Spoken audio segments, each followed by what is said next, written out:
Ha ha ha ha ha. What's up, everyone? It's your boy Matt Diazzo coming at you with a new album review. And today I am checking out the latest Collapsed Skull album called Your Father's Rage Evaporated in the Sun. Collapsed Skull is a grindcore band based out of Pennsylvania. And if I'm correct, I think it's one of the side projects of the lead singer of Full of Hell, Dylan Walker. Correct me if I'm wrong, but yeah, this is a band that I discovered maybe back in 2018 because I enjoy listening to music on closed cassette activities. I'm not gonna lie, they had a really cool album cover of a guy getting his skull crushed in, and I was like, that looks pretty dope. Let me check this band out. And they kind of, like I said, they're a grindcore band with a little bit of Powerviolence and some hip hop elements thrown in there, especially on this particular album. And with all those things being thrown together, you think, this isn't going to work. But surprisingly, they kind of pull it off. And I think a good way I can say this is like, is there anything that you've ever like wanted to dislike because like you first heard it or saw it, you're like, this is horrible. I don't like this. But as you listen, as you watch it, you're just really captivated by it and you actually fall in love with it.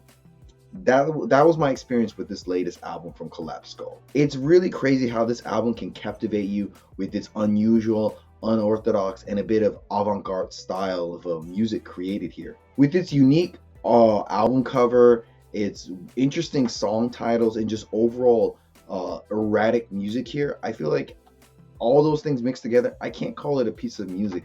It simply feels like a piece of art, even if that sounds a little, I guess, pretentious of me, but it does feel like you're just experiencing art when you check out this album. It's crazy that this band is playing some super heavy Powerviolence style hardcore music here while incorporating those hip hop elements I told you with the samples and everything. And all this stuff coming together just creates a really uneasy and, anxiety induced record.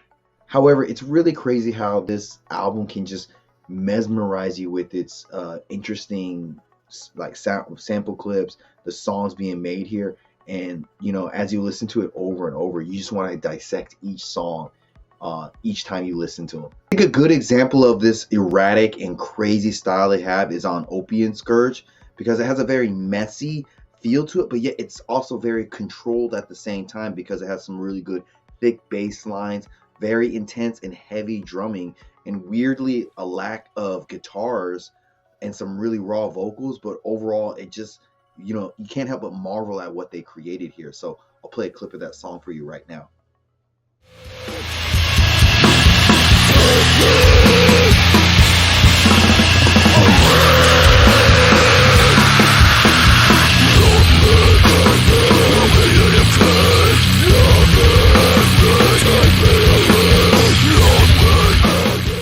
Chaos, pure chaos.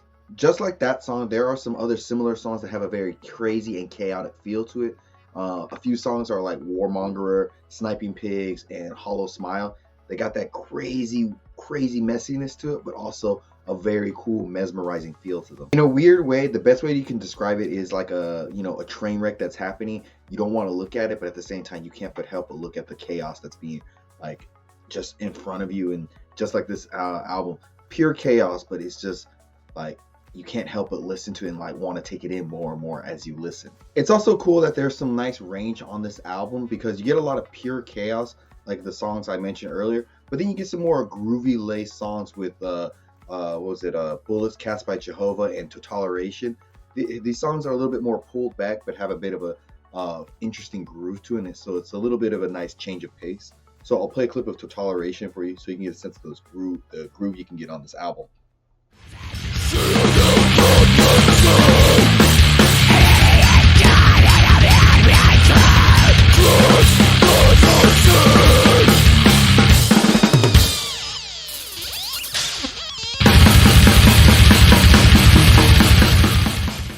It's got some groove in there. You can feel it a little bit. And also, I don't know if it's just me, but it's crazy how this entire album, it just feels like it's just bass and drum. I can't really tell if there's any guitars on here, and so I can't say it's necessarily a bad thing, but like I said, because this album is so interesting and so fascinating, the lack of guitars is not a problem here because they're creating some really good music. And one of the big things driving this band is definitely the drums, with just how fast and intense he's playing here, while also at the same time creating some good songs and sounds that, you know, you never really get tired of listening to the drums on this album. Vocally, the vocalist is doing a great job of showing some really deep guttural screams while also having some high vocal fries. Good variety, you know, it switches things up a lot. And I think a good example of his screaming style is on the song Domestic Terror. He just sounds really good and just really locked in on that song. So here's a clip of that.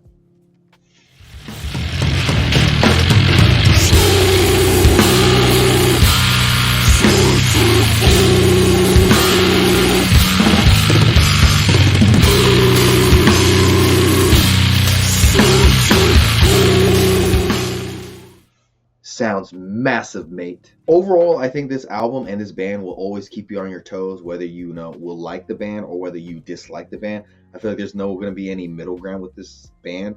So I like that it has a very experimental, chaotic but yet controlled feel to it. And I think they did a good job of production, creating some really cool, interesting atmospheres and sounds with the hip-hop samples, the grindcore-ness of the album, and just the lack of guitars to make it sound really interesting. So I would give this latest album from Collapse Skull a good and solid 8 out of 10.